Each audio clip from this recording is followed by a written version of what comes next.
কৃষ্ণ সুদামার গল্প। কৃষ্ণ এবং সুদামা সত্যিকারের বন্ধুত্বের বন্ধন। সুদামা ছিলেন কৃষ্ণের বাল্য বন্ধু। এটা বিশ্বাস করা হয় যে সুদামা পৃথিবীতে জন্ম নিয়েছিলেন কৃষ্ণের সাথে দেখা করতে এবং তার কর্মের অংশ নিতে প্রস্তুত। তিনি ভগবান শ্রীকৃষ্ণের একজন প্রকৃত ভক্ত বলেও বিশ্বাস করা হয়। সুদামা এবং কৃষ্ণের গল্পটি শেখানোর পাঠের সাথে প্রেম এবং বন্ধুত্ব সম্পর্কে। সুদামা একটি নিম্ন ব্যক্তি পরিবারে জন্মগ্রহণ করেন। অন্যদিকে কৃষ্ণ ছিলেন রাজকীয় পটভূমি থেকে। যাই হোক, তাদের মর্যাদা তাদের প্রকৃত বন্ধুত্বকে বাধা দেয়নি। দুজন সুদামা এবং কৃষ্ণ অবিচ্ছেদ ছিল। আজ অবধি তাদের একতার গ্রহের সামনে সত্যিকারের বন্ধুত্বের উদাহরণ। বন্ধু দিবসের শুভ উপলক্ষে প্রায়শই তাদের স্মরণ করা হয়। একসঙ্গে লেখাপড়া শেষ করে বেশ কয়েক বছর যোগাযোগ হারানোর পরও আবার দেখা হওয়ার আশা ছাড়েনি তারা। সুদামা সর্বদা তার হৃদয়েও আত্মায় ভগবান শ্রীকৃষ্ণ ছিলেন এবং তারা আবার দেখা না হওয়া পর্যন্ত তার কথা ভাবতে থাকে। বহু বছর পর যখন সুদামা কৃষ্ণের সাথে দেখা করেছিলেন, সেই পুরো ঘটনাটি অবিস্মরণীয় এবং হৃদয়ও স্পর্শী। আজও সেই সময়গুলোর কথা মনে পড়লে আমাদের চোখে জল আসে। বন্ধুত্বের কথা, দুজনের একে অপরের প্রতি যে ভালোবাসা ছিল, নির্দেশনায় অধ্যয়ন করেছিলেন। শিক্ষা জীবনে শেষ হওয়ার পর তারা আলাদা হয়ে যায়, কিন্তু কৃষ্ণ বা সুদামা কেউই তাদের ঐশ্বরিক বন্ধুত্ব ভুলতে পারেননি। কৃষ্ণ ও সুদামা দুজনেই বড় হয়েছেন। সুদামাও তার স্ত্রী দারিদ্র্যপীড়িত জীবন যাপন করছেন, কিন্তু তিনি ছিলেন ধর্মীয় পথে নিবেদিত প্রাণ। মানুষকে ধর্মীয় পথ শেখাতেন এবং তাই তাদের জীবনের প্রকৃত অর্থ জানাতেন। এদিকে কৃষ্ণ দ্বারিকার রাজা হন। যখন সুদামা এবং তার পরিবারের দরিদ্রের কারণে অনেক ভুগছিলেন এবং তার সন্তানদের খাওয়ানোর জন্য অর্থ ছিলেন না, তখন তার স্ত্রী বসুন্ধরা সুদামাকে তার সেই সব বন্ধুর কৃষ্ণের কথা মনে করিয়ে দিয়েছিলেন।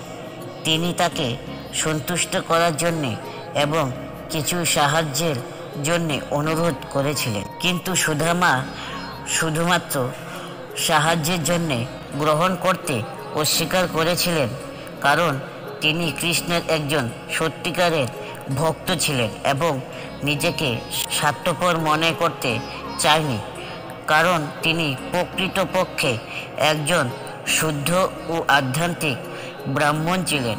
সুদামা অবশেষে ভগবান কৃষ্ণের সন্তুষ্ট করতে গ্রহণ করতে রাজি হন।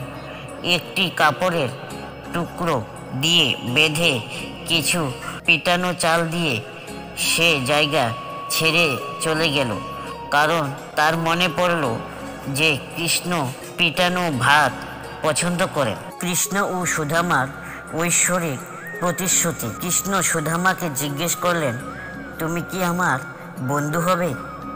কত ভাগ্যবান সেই আত্মা যাকে প্রভু স্বয়ং বন্ধুত্ব চান। সুদামা ইতস্তত করলেন, কারণ তিনি নিম্ন মর্যাদা অনুভব করেছিলেন।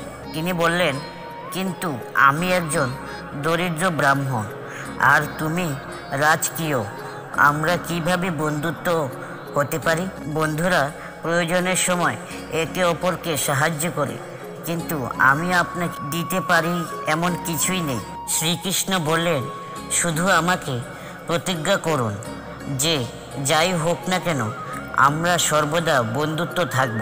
আমি আপনার বন্ধু হিসেবে প্রস্তাব আমি কখনোই তোমার কাছে এমন কিছু চাইব না যা তুমি আমাকে দিতে পারবে না। এই কথা শুনে সুদামা শ্রীকৃষ্ণের মৈত্রী প্রস্তাব গ্রহণ করলেন। সুদামা দ্বারিকা রাজার প্রাসাদে পৌঁছানোর সাথে সাথে ভগবান শ্রীকৃষ্ণকে সন্তুষ্ট করার জন্যে তাকে প্রবেশ করতে দেওয়ার জন্যে দরজার অভিভাবকদের বললেন। তিনি আরও বলেছিলেন যে কৃষ্ণ তার ছোটবেলার বন্ধু, এমনকি দরজার অভিভাবক তার সাথে পাগলের মতো আচরণ করেছিলেন, কারণ তার অবস্থা এতটাই খারাপ ছিল যে তার কাপড় ছিঁড়ে গিয়েছিল। কিন্তু তিনি অভিভাবকদের অনুরোধ করেছিলেন কৃষ্ণকে তার আগমন সম্পর্কে অবহিত করার জন্যে। অনেক অনুরোধের পর অভিভাবকরা কৃষ্ণকে সুদামা সম্পর্কে জিজ্ঞাসা করার সিদ্ধান্ত নেন। অভিভাবক কৃষ্ণকে সুদামার দরজায় ভগবানের কথা জানান। ভগবান শ্রীকৃষ্ণ তার বন্ধুত্ব সুদামাকে দেখতে আগ্রহী ছিলেন বলে সব কিছু ছেড়ে দরজার দিকে দৌড়াতে দৌড়াতে গেলেন। কৃষ্ণ তার পুরনো বন্ধুকে খুঁজে বের করতে খুব খুশি হলেন।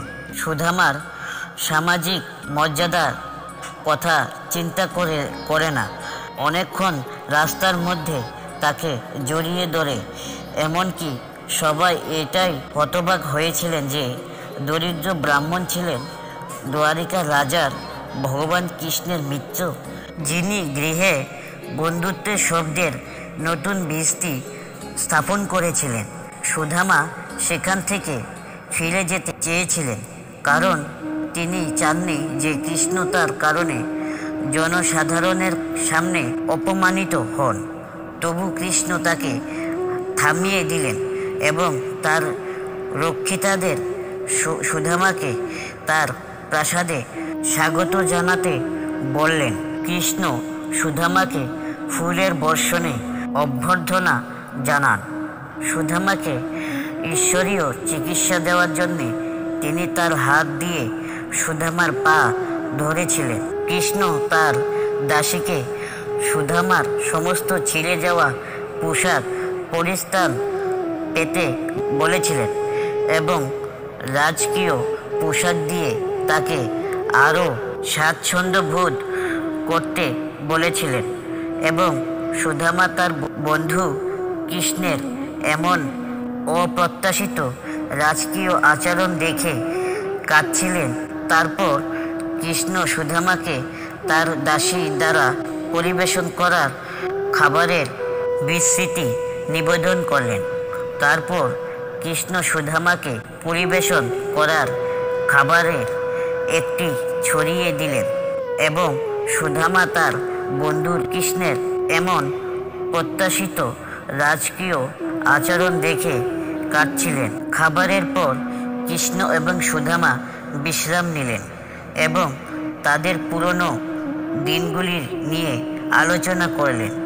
কৃষ্ণ দেখলেন সুদামা তার কাছ থেকে কিছু লুকাচ্ছেন। কৃষ্ণ আস্তে করে জিজ্ঞেস করে বলল, আমার মনে হচ্ছে ভাবিজি আমার জন্য কিছু উপহার পাঠিয়েছে। আমি মনে করি এটি আমার জন্য কিছু সুস্বাদু খাবার।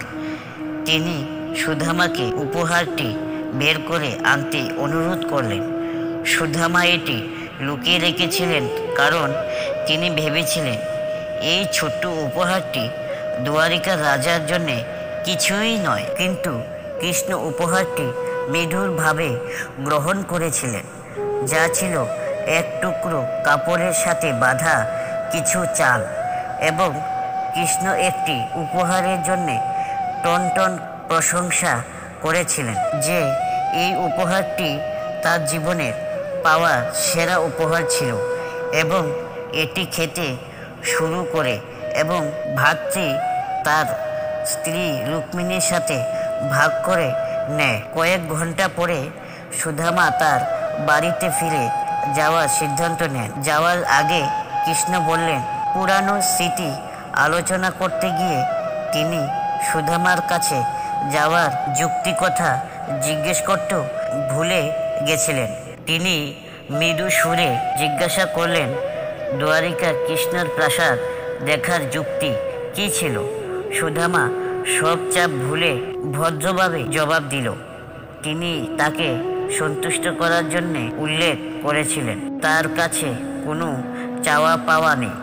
কৃষ্ণের প্রতি গভীর ভক্তি নিয়ে সুদামা প্রাসাদ ত্যাগ করেন। কৃষ্ণ এবং সুদামার গল্প আমাদের এই পৃথিবীতে বন্ধুত্বের আসল অর্থ এবং মূল্য শেখায়।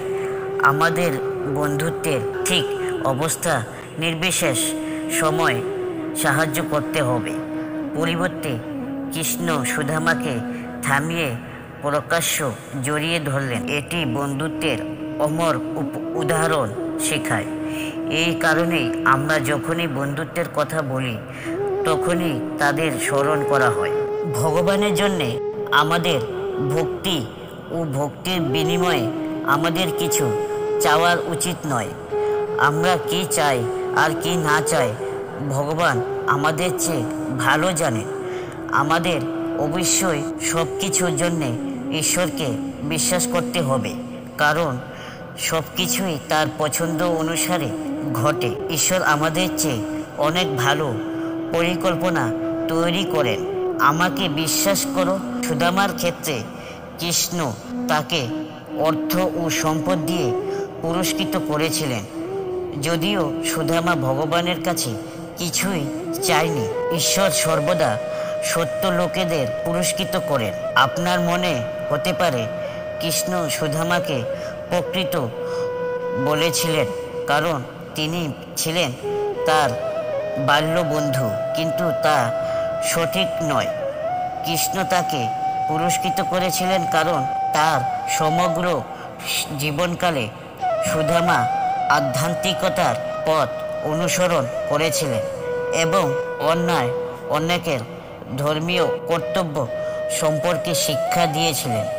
কৃষ্ণ তাকে পুরস্কৃত করেছিলেন কারণ তিনি একজন ভালো ব্যক্তি ছিলেন এবং ঈশ্বর চেয়েছিলেন যে তিনি এই আধ্যাত্মিক পথটি আরও শক্তি উৎসাহের সাথে চালিয়ে যান।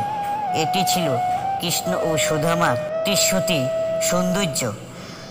তো কেমন লাগলো আমার এই কৃষ্ণ সুদামার ছোটবেলার গল্প? যদি ভালো লাগে একটা লাইক করে দেবেন, আর দেখা হবে নেক্সট কোনো গল্প নিয়ে। ভালো থাকবেন সবাই, সুস্থ থাকবেন। ধন্যবাদ।